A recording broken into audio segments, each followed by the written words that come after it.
Basta de todo un año después. Y basta.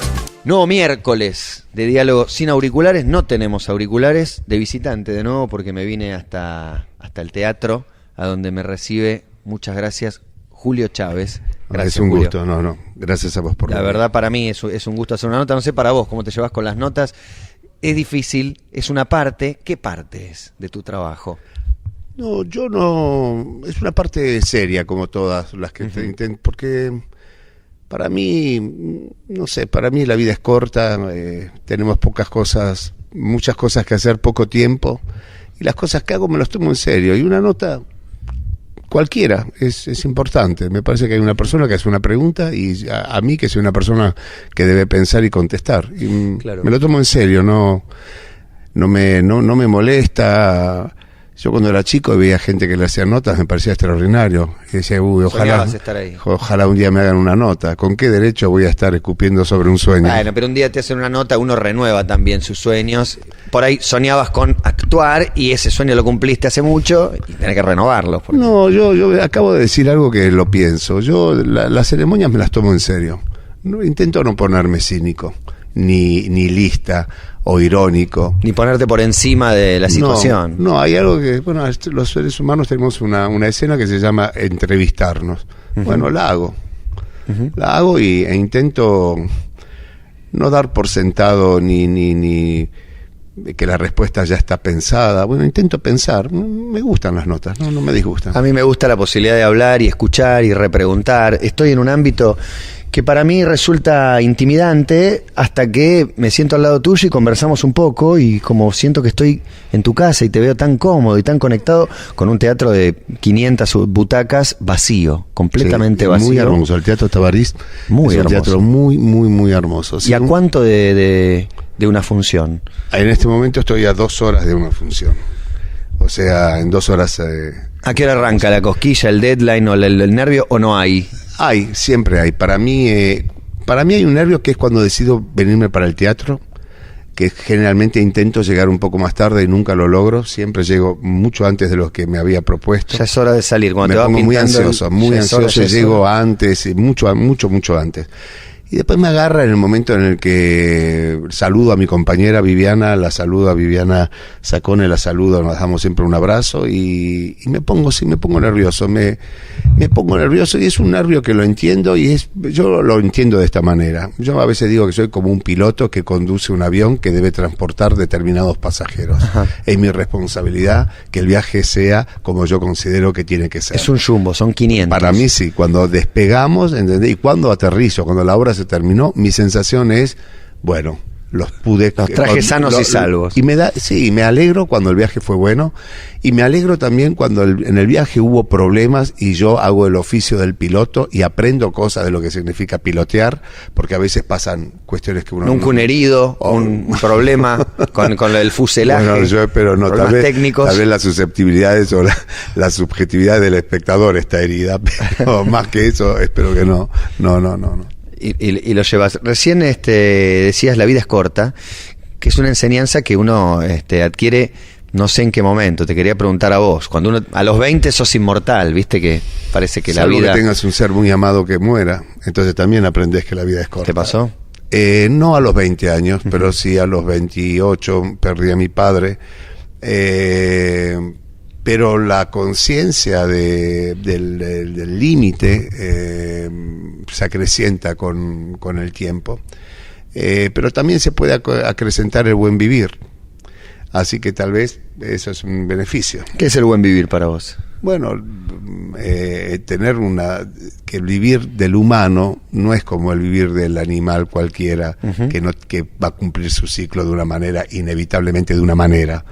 El vivir del humano puede producir en el mismo vivir modificaciones, entendimientos diferentes, procesos, comprensiones, evoluciones, aprendizajes, aprender a pensar, aprender a vivir, aprender a pensar, aprender a ver, aprender a escuchar, aprender a hablar.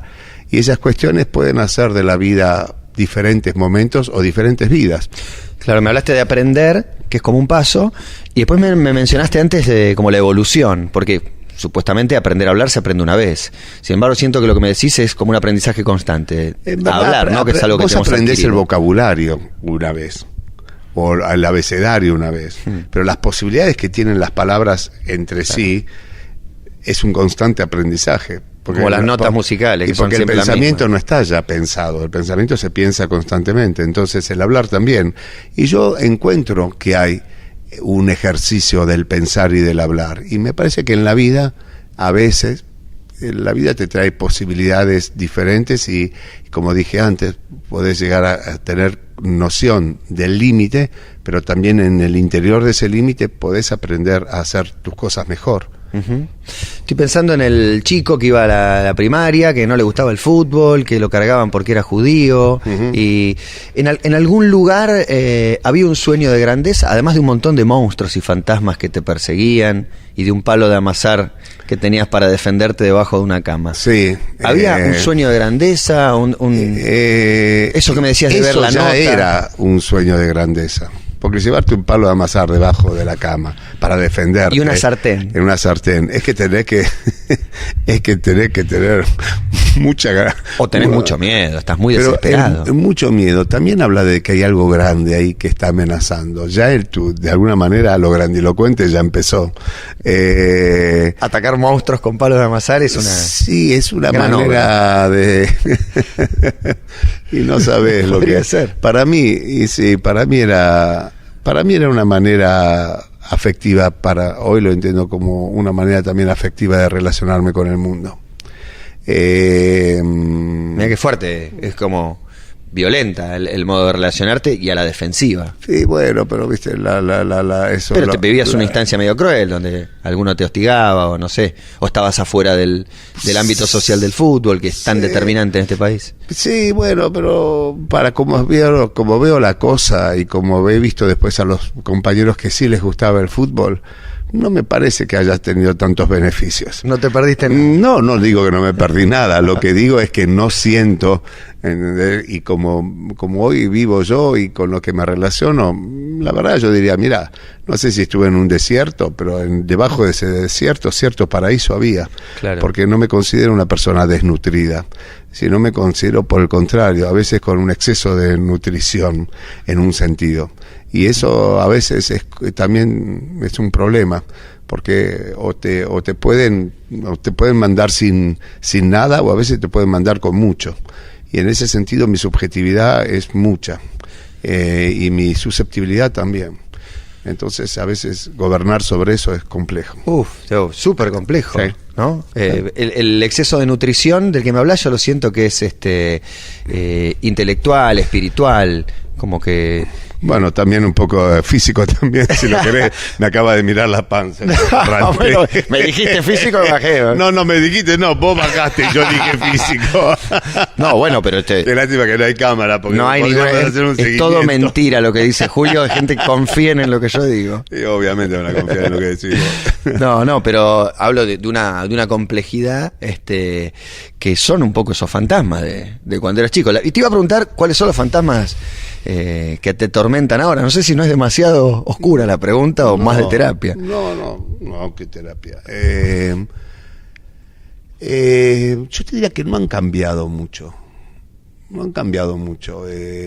Pero la enfermedad...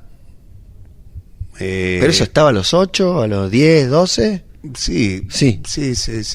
El temor a la muerte es algo bastante precoz. Mira, yo hacía 14 años que no me hacía un estudio de análisis. Ajá. Nada. Y mi chequeo. homeópata, yo hago homeopatía, y mi homeópata desde hace 3 años me dice, mira, ¿por qué no dejamos un poco la omnipotencia y haces algunos estudios? Y mira, mi homeópata elegido, yo no le hacía caso. Y ahora me he hecho un chequeo hace un mes. Los resultados. Y pasé 15 días de terror. Porque Esperando el resultado. Me fui despidiendo del mundo.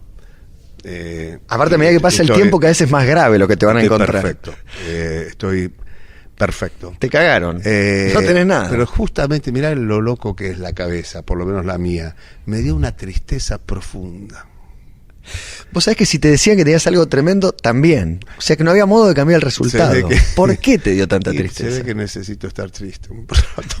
Hacía falta un buen motivo. Necesito un buen motivo para entristecerme. Pero nada, ni una pequeñez, un colesterol alto, algo. No. Ahora, si vos decís que vos me estás recomendando que lo haga de nuevo, porque intuí que hay algo... La segunda opinión. No, estoy perfecto. ¿No? Pero son fantasmas, bueno, y un fantasma que he descubierto hace poco es que estoy constantemente con la sensación de que no estoy haciendo lo que tengo que hacer. Eso es más grave para mí, porque eso tiene que ver con tu día a día, con tus decisiones, con tus elecciones. Todo el tiempo estoy pensando. Pero es difícil Debería, no sentirse algo, completo cuando... No voy a poner la mirada de los demás, pero la sensación que podría tener es que justamente elegís muy bien qué hacer, elegís muy bien dónde meterte, dónde no meterte. Y yo siento que lo disfrutás en tu complejidad. Lo disfruto, pero también estoy intentando ocuparme de ver si puedo encontrar pequeños momentos de ocio, pero no un ocio sereno. Y me doy cuenta que cuando baja un poco el nivel de demanda interna, entro en una especie de enorme preocupación. Sentía que te estaba por decir... No tenés paz así, porque no tiene que ver con la cantidad de horas que trabajes, sino con que cuando estás en el momento para disfrutar y hacer paz. Ocio, la verdad te llevas es que bien con la... No tengo paz, es que me voy a ocupar de poder... No sé si quiero que tengas paz, porque para la complejidad que le pones a tus personajes es ideal, te diría que es... pero hay algo que alimenta. Hay una cierta adicción, creo, a una manera de vivir. Y yo también me pienso que debería prepararme para en los momentos en los que mi instrumento no pueda estar trabajando tanto, poderle dar también el oficio de una otra manera de vivir. Es muy difícil preparar algo para un momento en el que vos des algo que hoy dirías es menos de lo que estás dando. Y entonces, yo lo voy a probar. Y, no sé, haciendo un ejercicio de pequeños ejercicios, de decir media hora.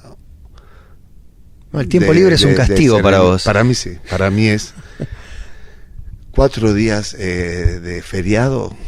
Es un atentado profundo. Pues llegar a cometer una locura.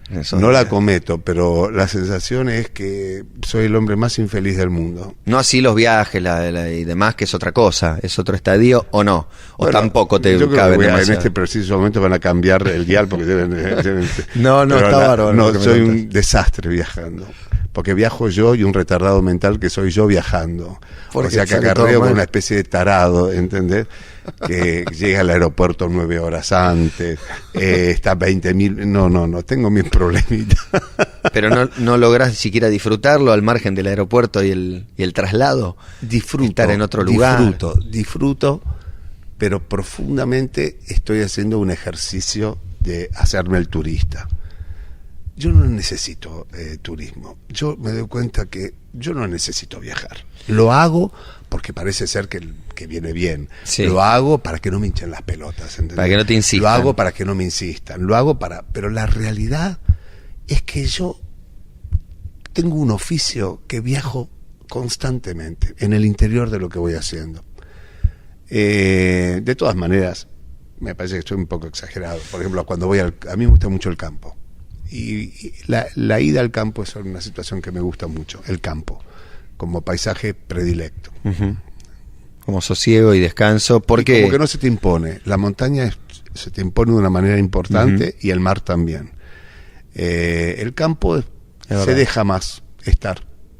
Y para alguien que tiene como herramienta la observación, porque esto que me hablabas del viaje es sin más la observación, el ver viajes todo el tiempo, las complejidades de la gente... El campo y la observación es como que no hay mucho para observar, es la quietud. Sí, pero bueno... Estás con vos. Bueno, pero es una situación... Y hay para observar. Además, a mí me gusta mucho dibujar. Yo me dedico a las artes plásticas también. Sí. Y es un lindo lugar para bocetar, para trabajar, para leer. Me gusta, además me gusta el campo, porque nadie te va a decir, vamos a escalar. y nadie te hincha las No pelotas hay una con vamos a actividad. nadar. Claro. Nadie te va a decir, vamos a caminar. Bueno, pues vamos a caminar un rato, pero se termina muy rápidamente. Claro. Pero puede haber algún hincha pelota que te diga, vamos a cabalgar, y ahí ya entro en problemas. Pero puedo decir que no también. ¿Eh? No siempre se puede decir que no. Sí, No puedo siempre. decir que no, sobre todo a cabalgar, pero puede andar en caballo si querés. Me acerco al preadolescente, que era Julio Hirsch. Sí. Estoy diciendo bien. Sí. Y quiero saber, ¿por qué creyó que podía y por qué no fue bioquímico? Mira, a mí me gustaba la bioquímica por la escena del bioquímico de los 3 chiflados, porque había mucho humo, ¿entendés? Miraban con los tubitos, ¿entendés? Y todo lo hacía... Era hielo seco, de nada. Claro, a mí me parecía increíble. Y yo decía, eso ser bioquímico me parecía buenísimo, los tubos que va a poner esto y que explote y todo eso me parecía genial. Después me fui enterando rápidamente que no tenía que ver con eso, entonces... Hubo un profesor que te... no, eso fue... En, no. en medicina después. No, en medicina no. Vos estás hablando de cuando yo estaba en el Otto Kraus, que Ajá. tuve la suerte de Sí, entrar sí, a ese sí. colegio en una época muy difícil y fue una de las alegrías que le di a mi padre, el orgullo de que su hijo... Era una época donde cuando el hijo entraba al Otto Kraus, los padres iban y decían, mi hijo entró al Otto Kraus, y todos decían, oh, no sé, hoy sí. Prestigio. Muy Industrial. prestigioso era. Sí, claro. Y yo entré al Otto Kraus e hice 1 año y medio. Era un desastre. Yo creo que el Otto Kraus en mí tuvo el peor alumno de su historia. Era francamente una porquería de alumno. ¿Pero por qué? ¿Quilombero, peleador? Quilombero, un inútil, un tarado, ¿entendés? Todos hacían el estante derecho, yo lo hacía torcido. Había algo que se llamaba, no sé, hacíamos unas cuestiones con el hierro donde había que machacarlo. El mío era una especie de pava podrida. La cosa de electricidad que nos enseñaron el tablero, la llave torcida, una cagada. Pero fue brillante la maestra de dibujo técnico, que advirtió por mis entregas que ahí había un error que yo estuviese ahí. Claro. Y me llamó, y fue ella la que me dijo, Julio, ¿por qué está usted acá? Váyase, me dijo. ¿Qué pregunta tan central? Me dijo, pero no se vaya a fin de año. Mañana, no venga nunca más. Y nunca más volvió al colegio. Parece como que lo contaras y sintieras que hubo cierto amor en lo que Es te que decía. fue un acto la amoroso. mina. Esa mujer advirtió que yo estaba sufriendo mucho. Y que estabas perdiendo el tiempo. Y que estaba perdiendo el tiempo, porque yo entregaba los trabajos de dibujo técnico, donde todos mis compañeros que trabajaban perfecto, no había uno que yo no tuviese una mancha, las letras mal hechas. Era realmente un padecimiento. Y yo creo que esa mujer vio que yo sufría, yo la pasé muy mal. Bueno, la primera satisfacción se la diste a tu viejo entrar al Otto Kraus, me imagino la primera decepción, ¿no? Me voy del mi Otto padre Kraus. no era así. Ah, ¿no? Lo tomó No, bien. en ese sentido tuve un ser sumamente amoroso con mi existencia. Si hubo un ser que miró mi existencia con amor, fue mi padre. Más que mi madre. Yo no reconozco la mirada amorosa en mi madre, yo la reconozco en mi padre. Mi madre reconozco otras cuestiones, pero no la mirada amorosa. Y mi padre vivió, mientras yo viví, mientras él vivió, digamos, mientras yo compartieron viví la para vida. él. Claro. Mi padre siempre tuvo una mirada de un profundo amor hacia mi existencia, más que hacia mis acciones. Ajá. Entonces, si yo cambiaba, mi padre me acompañaba hacia donde yo vaya. Y siempre con mucho amor. Cuando se enteró que yo quería ser actor, él me apoyó. Mira, mi padre era un tipo así. Yo le decía, quiero bioquímico, me regalaba una cuestión de bioquímica. Yo quiero ser médico, venía al día siguiente con un libro de medicina. Un hombre que no tenía un mango, que comer en casa era muy complejo. Y No sabía que era para tanto. Sí, muy complejo, era muy difícil. ¿A qué se dedicaba tu viejo? Era carpintero. En un sentido muy parecido a mí, digamos, en un sentido en el Otto Kraus, porque era un pésimo carpintero. Era un excelente ilustrador de muebles, brillante ilustrador de muebles, porque ese fue su oficio. Pero verdaderamente mi padre, yo creo que es el peor carpintero que yo he visto en mi vida. Nunca pudo hacer una repisa derecha, siempre hacía todo. ¿Se lo dijiste alguna vez? No hacía falta, se lo decían los clientes, y entre puteadas. Pero los conservaba. Tenía algunos clientes. Los Un perdía, mérito. Había un perdía mérito. rápidamente. Tenía el dato de que tenía ciertas complejidades tenemos todos en las Sí. relaciones, pero que había sido más difícil tu relación con tu viejo. Fue muy difícil mi relación con mi padre. Vos destacaste la mirada amorosa por sobre todo. Bueno, hay que ver lo que a uno le produce esa mirada amorosa, porque también yo supongo que como criatura también necesitaba estructura, un padre tal vez más fuerte, no tan encandilado por mi existencia, que me dé más límites. Y yo siento que mi padre estaba encandilado por mi existencia. Hoy no hay otra cosa que agradecimiento hacia eso. En un momento yo hubiera necesitado yo encandilarme por él, más que ver que él se estaba encandilando por mí. Pero son momentos de la vida y particularidades. No, yo diría que no son nada, son circunstancias que están ahí para que uno haga su partido. Y que no anticipan ni partidos buenos ni partidos malos, porque con esta misma circunstancia que yo te hago pueden hacerse 80.000 historias de vida. Claro, es lo que uno le toca y lo que hace con eso, sobre Por todo. Eso me gusta la astrología. ¿Estudiaste 4 años astrología? Sí, me gusta porque justamente hay algo que tiene que ver con la astrología, te pone, te comenta, bajás de una manera visible, una especie como de mapa que articula el momento del nacimiento tuyo, cómo estaba el cielo. Y el cielo estaba como estás vos, porque es como una especie de... Sí, está en espejo, está en reflejo. Bueno, la astronomía no es la ciencia y la astrología, no sé dónde ubicarla. La astrología es una creencia. Bueno, es un lenguaje, es un seguimiento de cómo es que eso produce escena acá abajo y qué tipo de escena produce. Entonces me gusta la astrología no predictiva, justamente. Me gusta la astrología que no es predictiva, que es la que te dice, mira, el día que vos naciste, así estaban los jugadores en la cancha. Con estos jugadores así, vos vas a hacer partidos. O tenés determinadas posibilidades. No está escrito lo que hace. No sé qué. Es que justamente tenés un jugador que es Rengo, pelirrojo, ¿entendés? Y con 4 pecas. Esta es la característica del jugador. ¿Qué juego va a hacer? No se sabe. Pero cuando lo haga, indefectiblemente va a tener que ver con su circunstancia. Entonces, bueno, ¿por qué no me decís entonces cómo va a ser? Porque no se puede decir. Pero cuando se hace, decís, claro. Entonces para mí es muy atractiva la astrología por ese motivo. Porque te ayuda a comprender cómo viene el formado, el equipo, pero no te anticipa ni te obliga a que vas a hacer un partido determinado con eso. Pienso en los signos, vos sos canceriano, sí. Pero además las cartas astrales natales. Sí. ¿Ese palo también lo recorriste, lo investigaste? Sí, lo que pasa es que yo no me he dedicado a eso porque ya... ¿Lo pensaste alguna vez? ¿Creíste que ibas a ir para ese lado? Bueno, yo estudié mucho. ¿Porque estudiaste 4 años? Estudié 4 años y estaba convencido.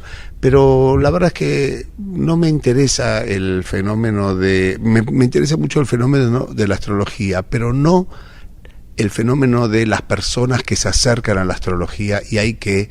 A mí eso no me interesa. Soy Escorpio. No, ¿Qué decime, decime, estoy en un problema enorme porque Cacho se quiere ir de casa. ¿Lo suelto o no lo suelto? Y no sé, ya me acabo de decirle, lo único que te puedo decir es que entiendo que Cacho se quiera ir. Me pasa así. Pero eso es algo muy personal. La astrología es una disciplina, un lenguaje extraordinario. Yo he aprendido y para el teatro es sublime. Sí, ¿dónde aporta? Muchísimos arquetipos, ¿entendés? Y no es otra cosa que los arquetipos y sus escenas. Está plagado de escenas. O sea, es muy particular este fenómeno que hay una persona, por ejemplo, que tiene una luna muy fuerte. Una luna se llama luna conjunción Plutón, en fin. Y es muy interesante ver en la historia de la vida de esa persona cómo eso hizo escena. Claro. Y qué escenas hizo, tan particulares. Pueden ser escenas muy conscientes para la persona o muy inconscientes para la persona. A mí me impactó mucho, me hicieron una carta natal. Ajá. Porque yo no tengo mucho vínculo con la astrología y demás, y la hizo alguien que no sabía para quién era, aparte, solo con mis datos, sin saber más, y me quedé recontra congelado de las cosas que me decía. Y a mi hijo se le alinearon muchos planetas el día que nació. ¿Qué es de qué signo? Es de Tauro. Taurino. Justo está cumpliendo un ciclo, porque 12 años van, pero... ¿Sabes el ciclo de Júpiter? Me pareció un condicionante, porque todos creen que hay algo especial con eso.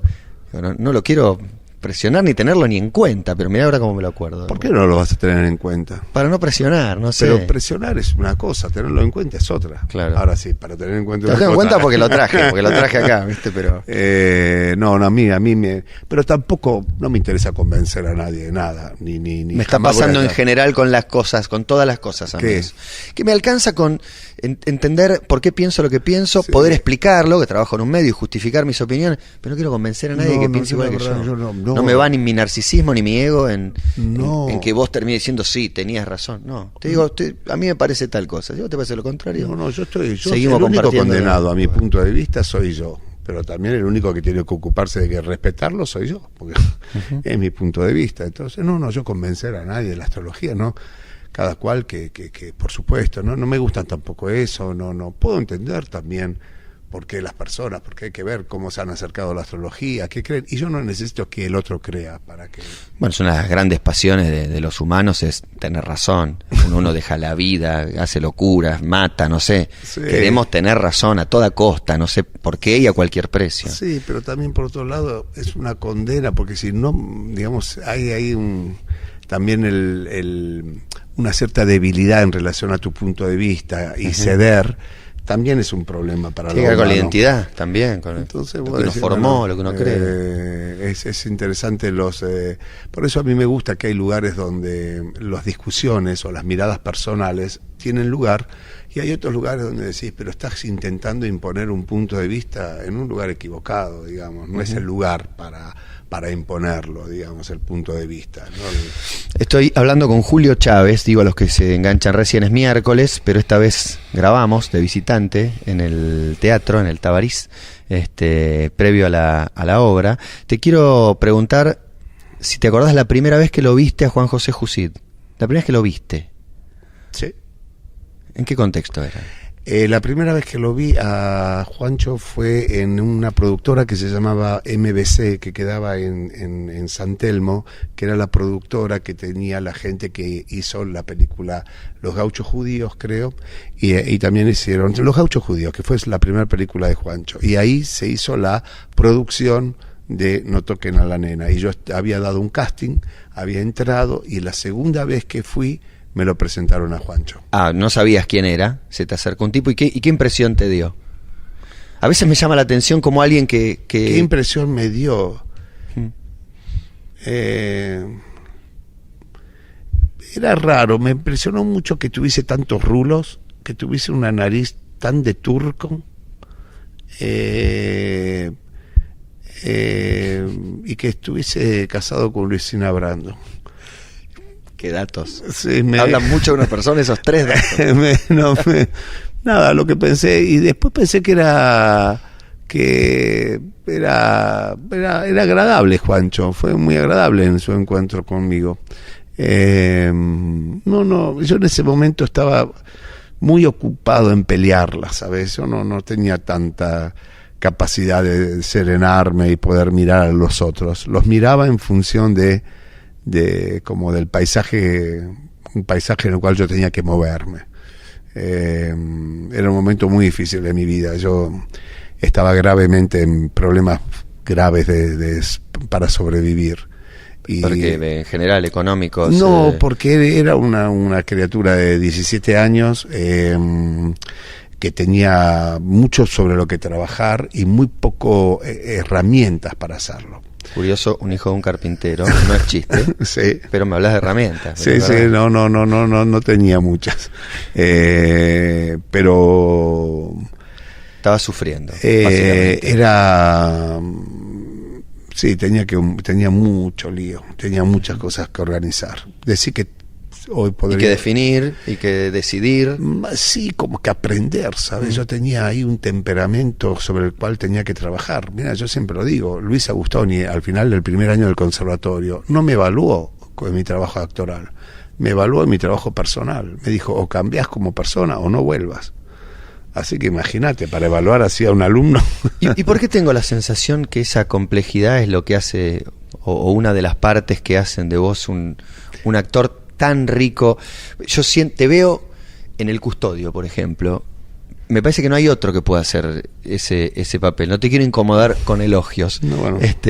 Pero la verdad, estás quieto, callado, y te pasa de todo adentro. Siento que es lo que me estás contando de tus 17, que tenés 1000 demonios adentro que se ven en la medida que vos mostrás, pero Sí, que están. pero yo hice el custodio ya teniendo 50 años y yo te estoy hablando de los 17. Y en esos 33 años, por suerte, me ocupé de mí. Y yo creo que últimamente estoy recibiendo un poco los beneficios de poder tener una época, por lo menos, porque nunca se sabe cuando cuando internamente se está el más quilombo y se fue todo al carajo, pero donde yo estoy aprendiendo y estoy disfrutando de los atributos del oficio. Pero para eso, yo siempre digo, yo me he sometido 18 años al estudio con Augusto Fernández, y someterse 18 años con semejante maestro no es fácil. Y yo me he sometido de una manera voluntaria. Y porque también siempre he podido tener dentro de mi gran quilombo en la cabeza el talento, si lo querés, de encontrar maestros. Yo sí he tenido talento, es en el encontrar maestros. Qué importante, te hablaba de Jusida antes como alguien que te da una oportunidad y un poco terminás de confirmar que es algo que te gusta, pero tus maestros, ¿quiénes son? Ya, mis maestros son, bueno, Augustoni, como te dije.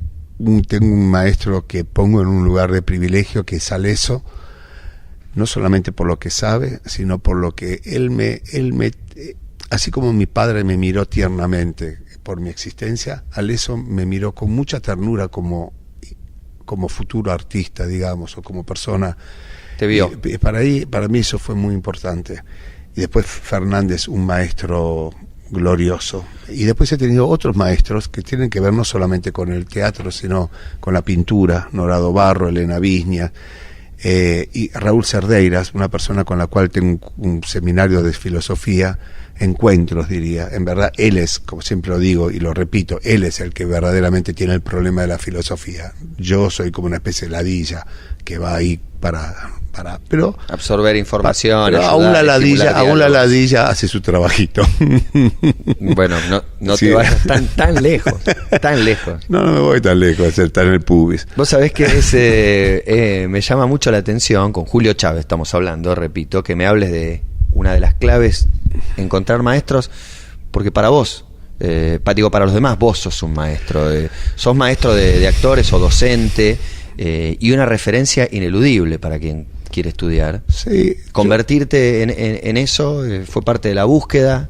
Lo que pasa es que para mí la relación que tengo en mi estudio, acompañando en la formación de las personas, es un canal directo con yo ser alumno. Para mí no hubo un cambio, digamos. Para mí yo he aprendido a acompañar en el proceso porque he tenido grandes acompañantes y porque me he dejado acompañar y porque he hecho caso. Entonces, para mí el dar clase es nuevamente entrar en como una cinta de Moe, digamos. No puedes determinar cuál es el maestro, cuál es el aprendiz. Para mí es una cuestión yo muchas veces digo, y a veces no digo todo lo que me gustaría, pero agradezco después de cada clase, porque yo he aprendido enormemente en la clase. Claro, pero es duro y hay diferentes capacidades, y un oficio es ser actor y otro oficio es enseñar. No todos los grandes actores son grandes maestros. Bueno, no. Lo que pasa es que, bueno, son diferentes espacios, es una manera diferente de relacionarse con el trabajo, pero yo además agradezco mucho el tener ese espacio, porque yo he encontrado una manera de relacionarme con los otros muy diferente. Mi mejor manera de relacionarme con un otro generalmente es en el espacio de mi estudio. Yo ¿Construís vínculos distintos ahí? Construyo una manera de estar con el otro diferente. Me ocupa y me preocupa el otro de una manera particular. Y tengo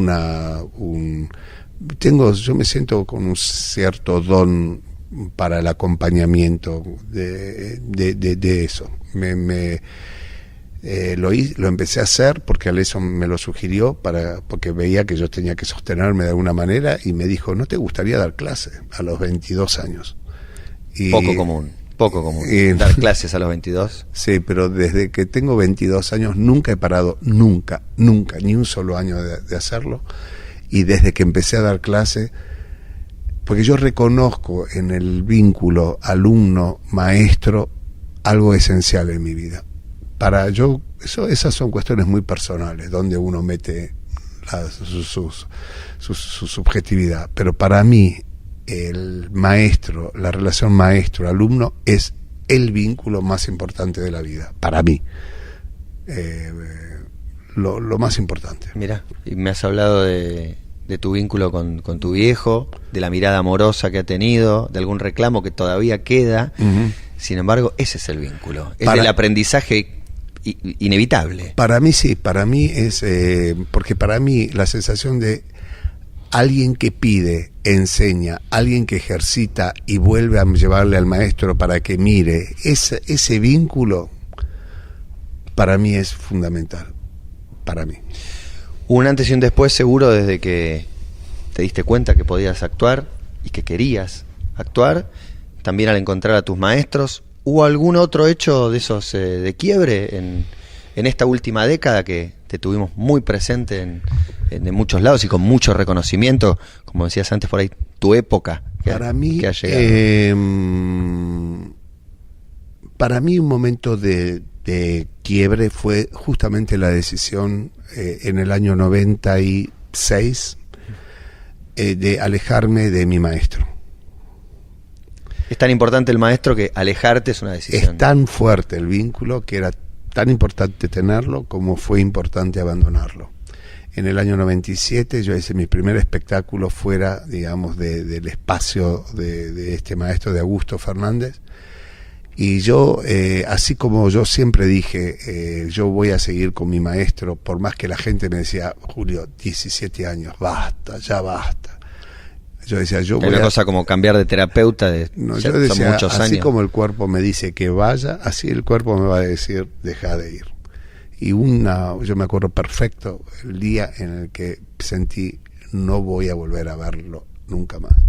Contame esa sensación, porque eso no te pasa todos los días. Uno viene trabajando y pensando, pero un día es una certeza. Para mí fue una certeza. Yo entendí que para no dañar la sustancia que me alimentó, debía protegerla, como que ese mismo ser empezaba a inocular en mi instrumento algo que podía dañar el alimento que él mismo me dio. Claro.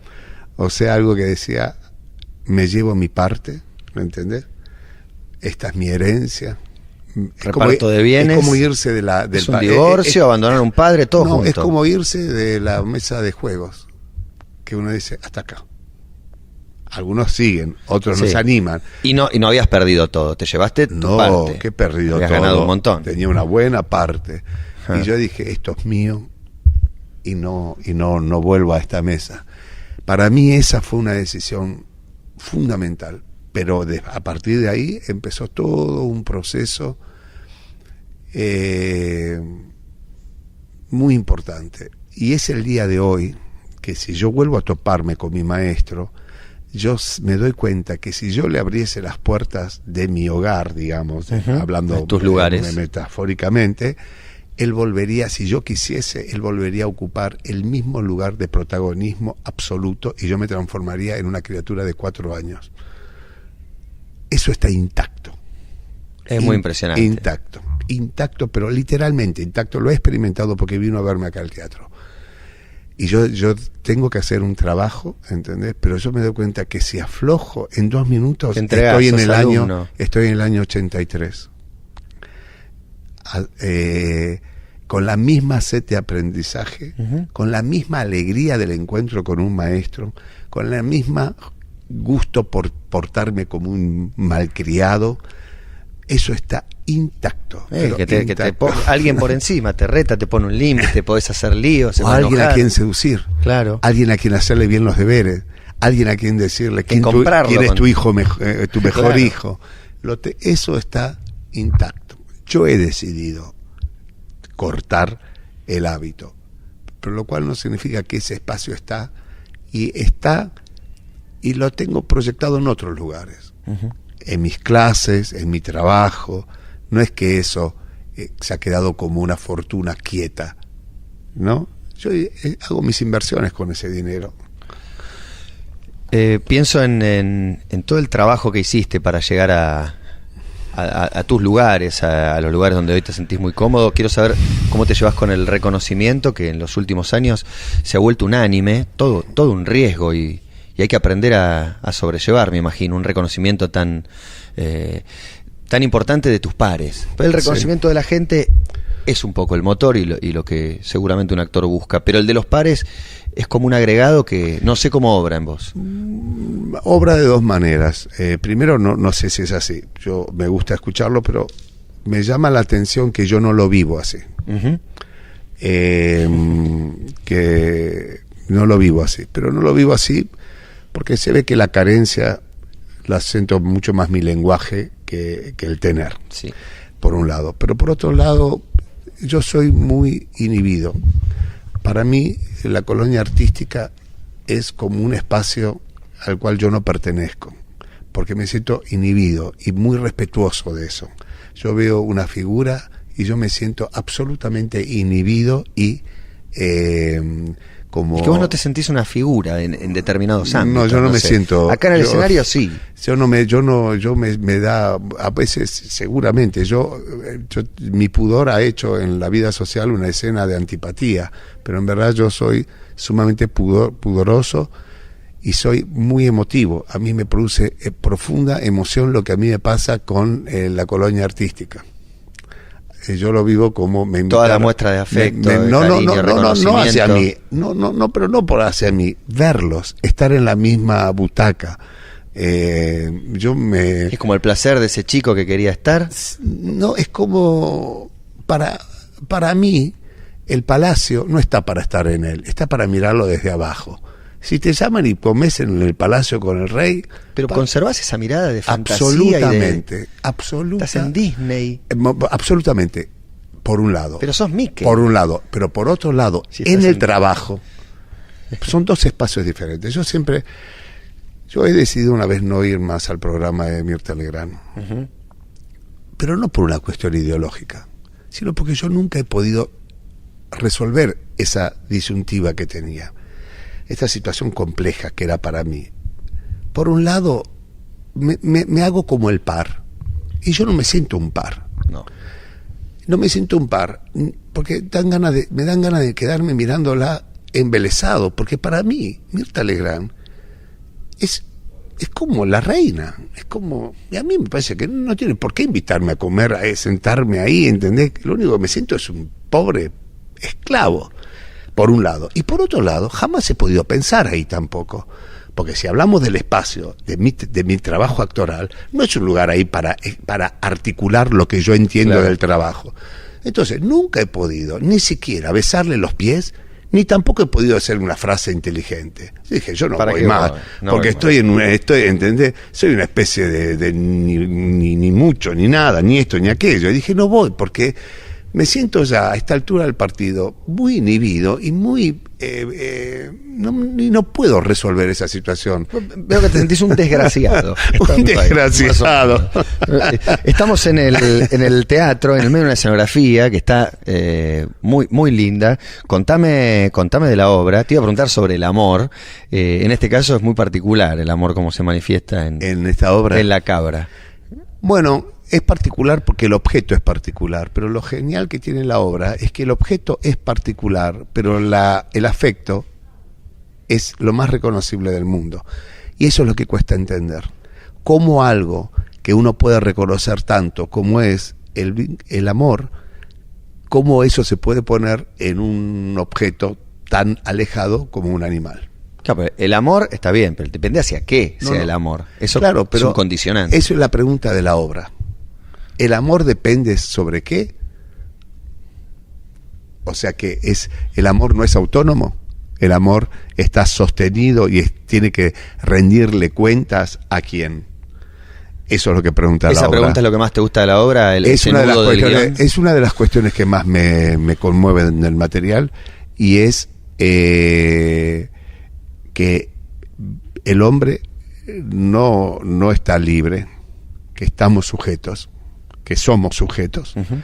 y que es una pregunta ética la que hace la obra, que es cómo entendemos que es el derecho del afecto del otro, hasta dónde, cómo, y como, bueno, vos sos padre y debes entenderlo mucho mejor que yo también creo que lo entiendo, y es, yo no dejaría, si yo tuviese una criatura, relacionarse de cualquier manera con el mundo. Uh-huh. Yo estoy obligado a transmitirle un límite. Uh-huh. Pero ese límite es un límite natural, es un límite absolutamente cultural. Sí. Entonces la pregunta es, ¿qué pasa cuando un ser humano adulto quiere expandirse en ese límite, quiere soltar el límite, quiere ir hacia otro lugar? ¿Por qué no? Y inclusive el personaje dice, no puede pasar, me pasa, pero no puede pasar. Claro. Pero si me pasa, puede pasar. Por supuesto. Porque me está pasando. Es muy interesante lo que decís, y me pienso en mí como padre, ya que me trajiste como ejemplo, y cómo uno va corriendo límites, cambiándolo, improvisando, y lo preestablecido muere también, desaparece. Bueno, pero por otro lado, ¿qué hace frente a bueno, es una cuestión cultural? Y Albi, un gran autor que hace una comedia, porque esto es una comedia, tiene muchísimo humor. Eso también la particularidad del material, que a través de un elemento que es el humor, él hace que entres dentro del conflicto que él quiere que entres. Una obra muy riesgosa, y creo que estamos sobrellevando más que bien el avión, y estoy muy, muy, muy contento de cómo funciona. Sin contratiempos en vuelo, en el Tabarís. No, sin contratiempos. ¿Qué días tenemos la obra? Los miércoles a domingo, miércoles a viernes 20 y 30, sábado 20, 22 y 30 y domingo a las 20 horas. Te iba a preguntar por otra obra que hiciste. En realidad es una pequeñez que me llamó mucho la atención, que te llama Ricky, entiendo que es Ricky Pascu, desde Nueva York, te dice, esta obra es para vos. Sí. El anterior obra. La anterior fue Sulitot, la anterior, yo soy mi propia mujer. Ricky me llama y dijo, tengo una obra para que vos hagas, una obra que es bárbara. Yo dije, bueno, perfecto. Me la trajo. Yo llamé a los productores, le dije que vayan a ver la obra, que esta obra creía que me iba a gustar, hacerla. Ellos fueron a New York, compraron la obra, la trajeron, y cuando la trajeron le pregunté a Ricky, ¿de qué trata esta obra? Me dice, yo no la vi. Le digo, pero vos sos tarado. Le digo, ¿cómo vos me dijiste que estaba? No, yo pasé por la puerta del teatro, leí las críticas y dije, esta obra es para Julio. Y no se equivocó. La obra era para mí. Ahí va la percepción. Ahí está la obra, porque bueno, estás con un pisciano, gran talentoso. Bueno, la verdad me encanta haber tenido esta charla. Te decía antes de arrancarla que has encontrado incluso hasta en la televisión papeles para hacer, como Trátame Bien o El Puntero, ahora reconocido, que no es fácil encontrar ese espacio. Me parece que has aprovechado el lugar en el que estás para buscar algo que te dé ganas de hacer. Que no siempre es fácil encontrar. No, fácil no es nada, pero tampoco es imposible, y también tiene que ver con una ocupación. Yo siempre digo, hay que prepararse, porque las puertas siempre parecen cerradas, pero un día se abren. Cuando se abran esas puertas, más vale que vos sepas de tu oficio, porque si no, lo único que vas a saber es la queja de que nunca se abrió la puerta. Entonces digo, vos si sos un electricista, bueno, vos golpeas puertas, quejate de que no te den laburo, pero el día que te abran la puerta, más vale que el cable lo sepas pelar y que la instalación la sepas poner. Entonces yo creo que a veces estamos muy quejosos de las puertas que no se abren, pero no tan ocupados del oficio que tenemos que ejercitar cuando se abran. Y a mí eso me gusta como problema. Gracias, Julio, por esta charla, la pasé muy bien. Gracias. Si buscas el fin del mundo, acá no lo vas a encontrar. Aquí comienza uno nuevo y basta.